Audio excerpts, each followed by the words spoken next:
Mateus 26.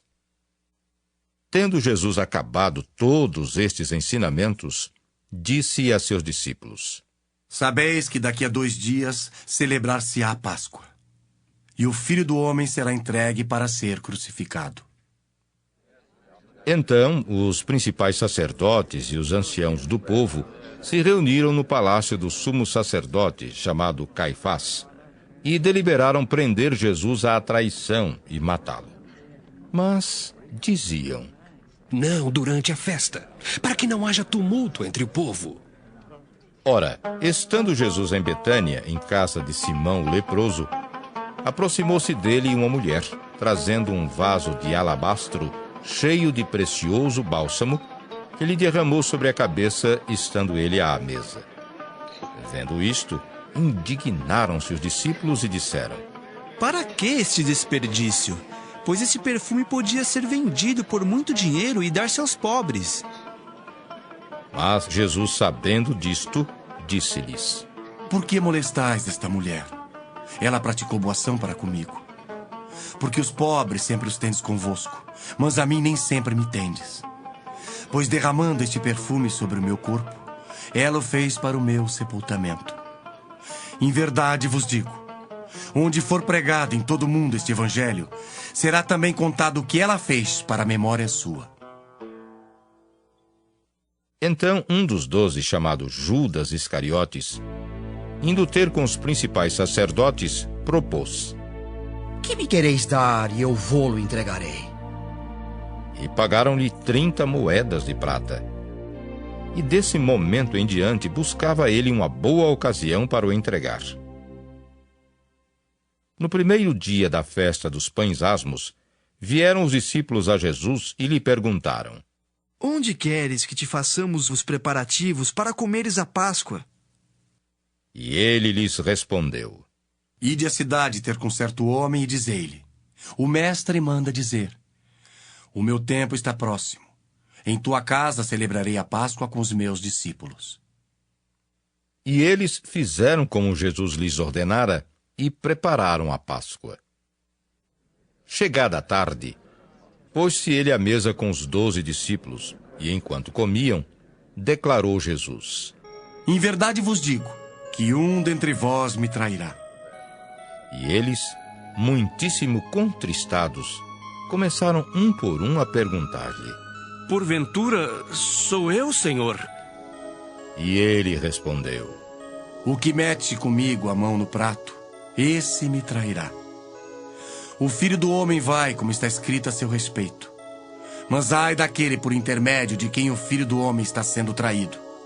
Melhor lhe fora não haver nascido. Então Judas, que o traía, perguntou: Acaso sou eu, mestre? Respondeu-lhe Jesus: Tu disseste. Enquanto comiam, tomou Jesus um pão e, abençoando-o, o partiu e o deu aos discípulos, dizendo: Tomai, comei. Isto é o meu corpo. A seguir, tomou um cálice e, tendo dado graças, o deu aos discípulos, dizendo: Bebei dele todos, porque isto é o meu sangue, o sangue da nova aliança derramado em favor de muitos, para a remissão de pecados. E digo-vos que, desta hora em diante, não beberei deste fruto da videira, até aquele dia em que o hei de beber, novo convosco no reino de meu Pai. E tendo cantado um hino, saíram para o Monte das Oliveiras. Então Jesus lhes disse: Esta noite todos vós vos escandalizareis comigo, porque está escrito: Ferirei o pastor e as ovelhas do rebanho ficarão dispersas. Mas depois da minha ressurreição, irei adiante de vós para a Galileia. Disse-lhe Pedro: Ainda que venhas a ser um tropeço para todos, nunca o serás para mim. Replicou-lhe Jesus: Em verdade te digo, que nesta mesma noite, antes que o galo cante, tu me negarás 3 vezes. Disse-lhe Pedro: Ainda que me seja necessário morrer contigo, de nenhum modo te negarei. E todos os discípulos disseram o mesmo. Em seguida, Foi Jesus com eles a um lugar chamado Getsêmani e disse a seus discípulos: Assentai-vos aqui enquanto eu vou ali orar. E levando consigo a Pedro e aos 2 filhos de Zebedeu, começou a entristecer-se e a angustiar-se. Então lhes disse: A minha alma está profundamente triste até a morte. Ficai aqui e vigiai comigo.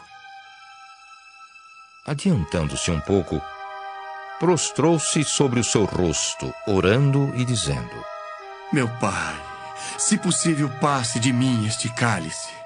Todavia, não seja como eu quero, e sim como tu queres. E voltando para os discípulos, achou-os dormindo e disse a Pedro: Então, nem uma hora pudeste vós vigiar comigo? Vigiai e orai para que não entreis em tentação. O espírito, na verdade, está pronto, mas a carne é fraca. Tornando a retirar-se, orou de novo, dizendo: Ah, meu Pai, se não é possível passar de mim este cálice sem que eu beba, faça-se a tua vontade. E voltando, achou-os outra vez dormindo, porque os seus olhos estavam pesados. Deixando-os novamente, foi orar pela 3ª vez, repetindo as mesmas palavras. Então, voltou para os discípulos e lhes disse: Ainda dormis e repousais. Eis que é chegada a hora e o Filho do Homem está sendo entregue nas mãos de pecadores. Levantai-vos, vamos. Eis que o traidor se aproxima. Falava ele ainda, e eis que chegou Judas, um dos 12, e com ele grande turba com espadas e porretes, vinda da parte dos principais sacerdotes e dos anciãos do povo. Ora, o traidor lhes tinha dado este sinal: Aquele a quem eu beijar é esse, prendei-o. E logo aproximando-se de Jesus, lhe disse: Salve, mestre. E o beijou. Jesus, porém, lhe disse: Amigo, para que vieste? Nisto, aproximando-se eles, deitaram as mãos em Jesus e o prenderam. E eis que um dos que estavam com Jesus, estendendo a mão, sacou-o da espada e, golpeando o servo do sumo sacerdote, cortou-lhe a orelha.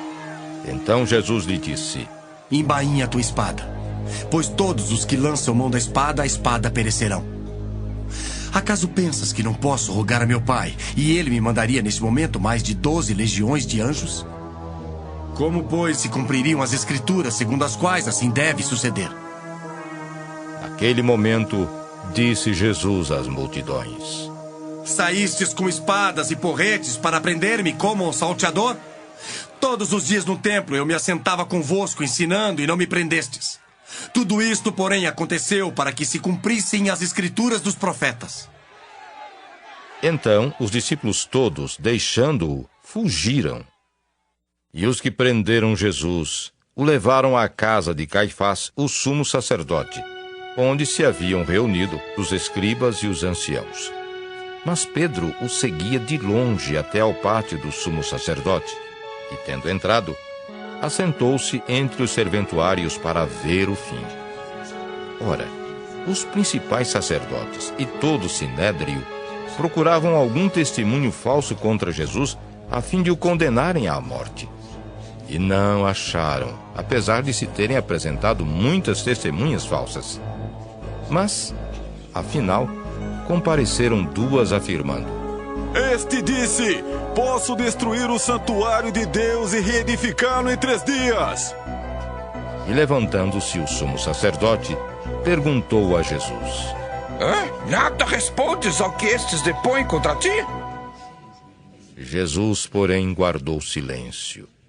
E o sumo sacerdote lhe disse: Eu te conjuro pelo Deus vivo, que nos diga se tu és o Cristo, o Filho de Deus. Respondeu-lhe Jesus: Tu o disseste. Entretanto, eu vos declaro que, desde agora, vereis o Filho do Homem assentado à direita do Todo-Poderoso e vindo sobre as nuvens do céu. Então, o sumo sacerdote rasgou as suas vestes, dizendo: Blasfemou! Que necessidade mais temos de testemunhas? Eis que ouvistes agora a blasfêmia. Que vos parece? Responderam eles: É réu de morte. Então, uns cuspiram-lhe no rosto e lhe davam murros, e outros o esbofeteavam, dizendo: Ah, profetiza-nos, ó Cristo, quem é que te bateu? Ora, estava Pedro assentado fora, no pátio, e aproximando-se uma criada lhe disse: Também tu estavas com Jesus o Galileu. Ele, porém, o negou diante de todos, dizendo: Não sei o que dizes. E saindo para o alpendre, foi ele visto por outra criada, a qual disse aos que ali estavam: Este também estava com Jesus o Nazareno. E ele negou outra vez com juramento: Não conheço tal homem.